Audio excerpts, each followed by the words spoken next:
Bakunzi ba Nexus TV aho muherereye hose, reka tubasuze kandi dukomeze kubifuriza amahoro y'Imana abane namwe aho muherereye hose, ibyo murimo n'ibyo mukora. Tuvuga rero ku birebana n'amakuru agezweho muri aka kanya. Umuntu yavuga ko amakuru agezweho yaba hano mu karere k'ibiyaga bigari ndetse no muri Afurika ndetse no ku isi hose, ibinyamakuru bitandukanye za Reuters, za CNN ndetse BBC, mu Rwanda naho ibinyamakuru bitandukanye, amakuru yose amaso yerekejwe mu burasirazuba bwa Kongo, by'umwihariko muri Kivu y'Amajyaruguru, by'umwihariko noneho muri aka kanya abantu benshi barimo barakurikirana ibiri kubera Igoma.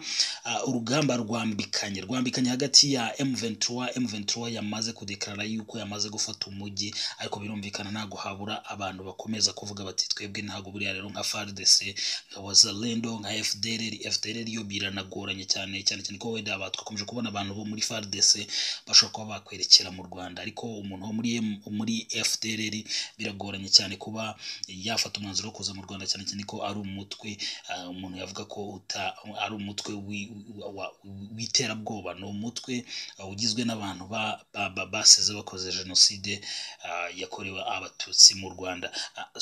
By'umwihariko rero muri aka kanya amasasu yakomeje kumvikana, ibisasu bikomeza kumvikana, nk'uko umuvugizi w'ingabo z'u Rwanda Brigadier General Ronald Rwivanga yatangaje yuko ibisasu byakomeje kugenda biterwa bituruka ku ruhande rwa RDC, ariko hagakomeza kugira ubwirinzi muri rusange nk'uko bigaragara mu mashusho atandukanye bwagiye bukomeza kwifashishwa, gusa ntihabura ibyagiye bica ku ruhande byangije byagize ingaruka mbi ku buzima bw'abatuye mu karere ka Rubavu. By'umwihariko amakuru ahari nuko hari abamaze kwitaba Imana, imibare irakomeza kugenda wenda yiyongera cyangwa se gukomeza kugenda noneho itangazwa mu buryo buri official, ariko imibare hari none ahangaha ni imibare ivuga ko abantu bagera muri 5 bamaze kuhaburira ubuzima, noneho by'umwihariko abarenga 15 bagera muri 20 bakaba bamaze gukomereka, bari mu gukurikiranwa birumvikana n'inzego z'ubuvuzi.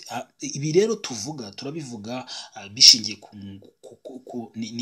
ku ntambara imaze imyaka myinshi. Muri 2012 byarabaye, M23 ifata Goma nk'uko yamaze gutangaza ko yamaze gufata Goma, ariko noneho by'umwihariko uyu munsi mu rukerera ku itariki 27 Mutarama 2025 M23 yamaze gutangaza ko yamaze gufata Goma kuri M23 bivuze ko nk'uko yakomeje kubivuga ari ukubohora abaturage. N'abaturage bavuga ikinyarwanda, n'abaturage by'umwihariko basumbirijwe cyane bo mu bwoko bw'abatutsi, by'umwihariko birumvikana niba FARDC ikorana na FDLR ishingiye ku ngengabitekerezo ya jenoside yakorewe abatutsi, birumvikana ko ubuzima hariya ntago ari ubuzima bumeze neza. Gusa nanone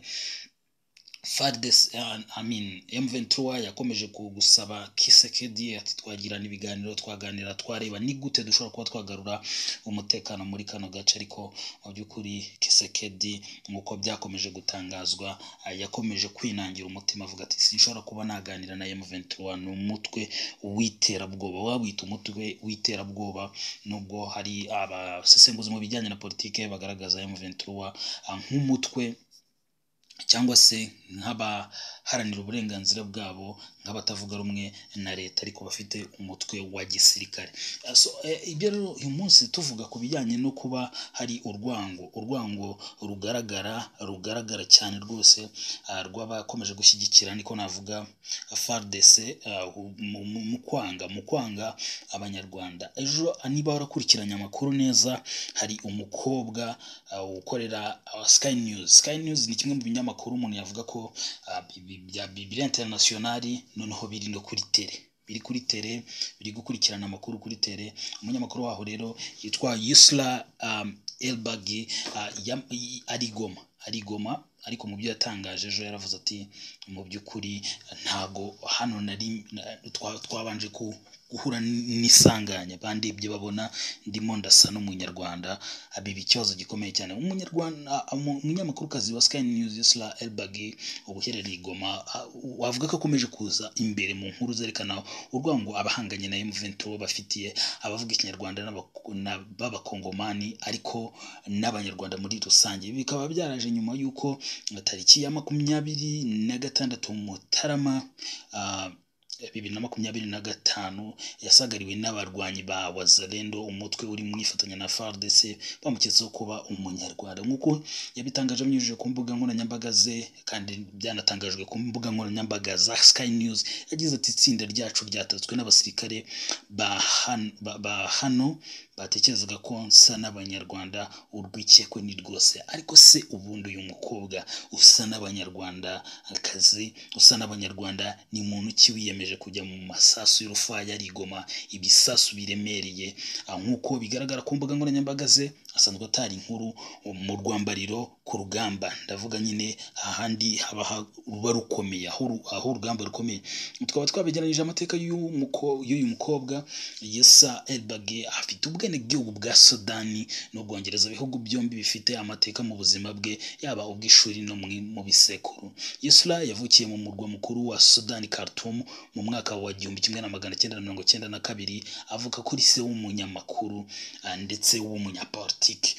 Mu gihe nyina umubyara ari rwiyemezamirimo wanabaye umugore wa mbere muri Sudani watangije ikigo cy'itangazamakuru. Yessa yakuriye mu Bwongereza, agize imyaka 8 umuryango we waje kwimukira muri Sudani. Nubwo yavukiye Khartoum uko tubivuze, ariko yakuriye mu Bwongereza. Yaje gusubira mu Bwongereza afite imyaka 8, umuryango we wongeye kugaruka muri Sudani.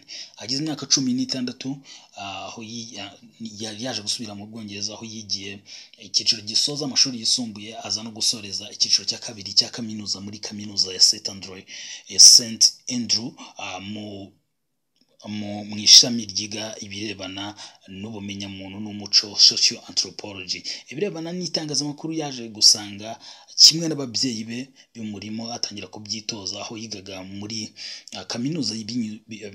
kaminuza yatangiye kubyitoza binyuze mu bitangazamakuru by'iyi kaminuza, bya bindi abanyamakuru batoya baba bitorezamo cyangwa se abari kwiga itangazamakuru babitorezamo. Mu mwaka wa 2015 yaje gusubira muri Sudani maze atangira kwiyerekana nk'umunyamakuru ntaramakuru w'umwuga. Yaje muri 2016 gutangira kuba umunyamakuru umukorerabushake muri Khartoum, aza no gukorera ikinyamakuru cya Elephant Media. Inkuru ze zitangira kujya zifashishwa n'ibinyamakuru bikomeye nka Channel 4, BBC Africa, BBC Radio 4, CNN, The Financial Times na The Guardian. Yessa yaje gutangira ubukangurambaga mu binyamakuru bikorera kuri murandasi bwari bufite intero igira iti Sudan under sanction, bwari bugamije kuganira ku bihano by'ubukungu Sudani yafatiwe. Bidatinze uyu mukobwa ubwo muri 2019 yakoreraga Channel 4 yatangiye gukora inkuru ku mpinduramatwara muri Sudani yasize ubutegetsi bwa Omar al-Bashir bushyizwe ku iherezo. Yessa avugana na mushiki we nawe w'umuhanga mu itangazamakuru wanahawe ibihembo bitandukanye, yitwa Nima Elbagi, ubu ukorera CNN. Yessa nawe kandi yagiye yegukana ibihembo bitandukanye birimo nk'icyo yahawe muri 2016, yagihawe na Thomson Foundation nk'umunyamakuru muto mwiza. Muri 2017 yasohotse ku rutonde rwa OK Africa rw'abari n'abategarugori bihagazeho 100 mu byo bakora ku mugabane wa Africa. Ubu tuvugana Yessa aracyari Goma, ari gukurikirana amakuru atandukanye, aho abinyuze kuri Sky News agenda atangaza aho ibintu bigeze. Mu kanya kashize yahoze atangaza ko rwose M23 yamaze gufata Goma, ndetse imirwano ikomeje hagati y'ingabo za FARDC ndetse na M23 muri rusange. Icyo umuntu yavuga muri aka kanya nuko ibintu ntabwo bimeze neza. Birumvikana niba umujyi nka Goma cyangwa se mu by'ukuri nka North Kivu ari ahantu hatuye miliyoni zirenga 8, niba imibare twarebye ariyo ya nyayo, ni miliyoni zirenga 8 z'abaturage batuye muri North Kivu, ariko by'umwihariko muri Goma hahereremo abaturage bagera muri miliyoni 2. Abamaze kwambuka wenda baza hino cyangwa se bagiye bajya mu zindi nkengero zuriya mujyi muri Kongo, ntago umuntu yavuga ko ari benshi cyane. Birumvikana ko kuba ahantu hari kubera intambara hasuka ibisasu biremereye atari ikintu cyiza umuntu yakifuriza ababyeyi, yakifuriza abasivile muri rusange kuba baba barimo.